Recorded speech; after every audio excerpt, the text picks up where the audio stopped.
He began his progressive church with only 13 members. But today, Pastor Touré Roberts' One Church International boasts a congregation of more than 3,000.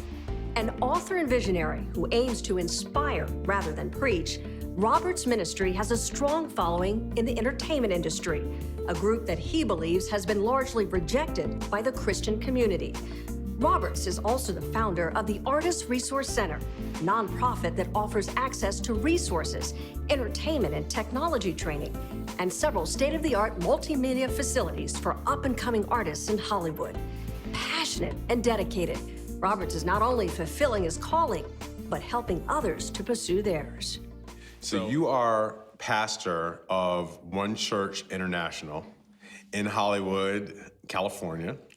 People don't often think of Tinseltown as being the home, a hotbed of faith, but you have found a very particular voice in that community. Tell us about your work. I just really felt like what God was doing on the inside of me was bigger than what that environment could contain. And in 2002, I really felt like I was supposed to plant my own work, something different, something fresh, with an emphasis on teaching, with an emphasis on bridging the gap between cultures and denominations, et cetera. And I started that church. In 2004, I really felt like we were supposed to move into the North Hollywood area. Had no idea why.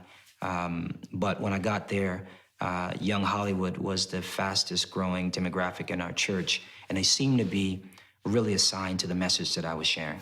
You have spent time with some of the members of the entertainment community and trying to reach out to them in the work that they're doing without really, in ways that some people may find, some other people in the ministry may not have agreed with. Correct. My approach is, it is different. I believe in people, and I see the best in people, even beyond what others might consider controversial. And my strategy is more to speak life to that person, and to really speak to them according to God's original intention for them, and to relate to them accordingly.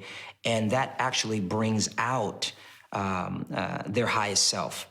And so, I don't beat them over the head with the word.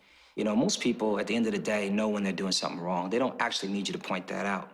I just get people to Jesus. I get people to God. I affirm them. I let them know God loves them. And he takes it from there. So in your work, it does seem like what they're doing is reaching a mass audience where the mass audiences are, which is in reality TV.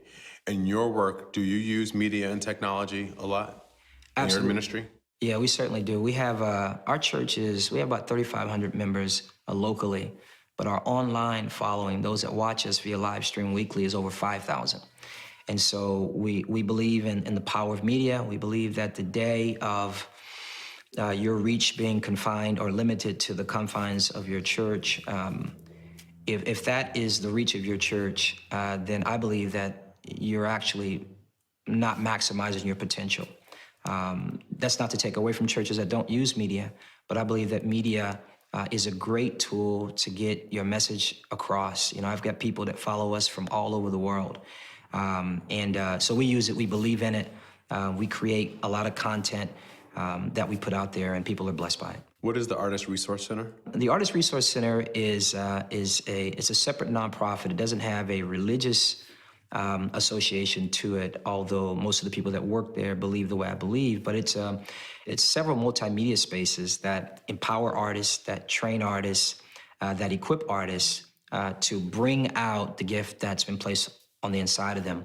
One of the things that I saw is I'm preaching to these artists, and they're getting filled up, on Sunday, but then they have to go back into creative environments that are somewhat oppressive.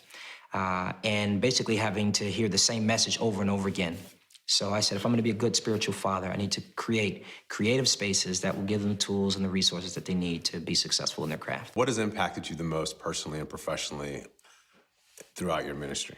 Yeah, I think it'd be two things. I think one would be the Artist Resource Center. I feel really, really good about that, to go in there and to see artists who can't even afford to buy a computer, who it would take years for them to get the information that I can make one phone call and have, an exec or or an accomplished actor come in and give them and impart things to them. So to see artist resource, some of them have gone on to succeed because of the tools that were afforded them there. That's big for me, so that's huge. And then I wrote my first book, it's a published book by one of the biggest publishing companies in the world, first time out, called Purpose Awakening. And I really think that the impact that this book is going to have on this generation is profound. So it'd probably be in order, the Artist Resource Center and my first book.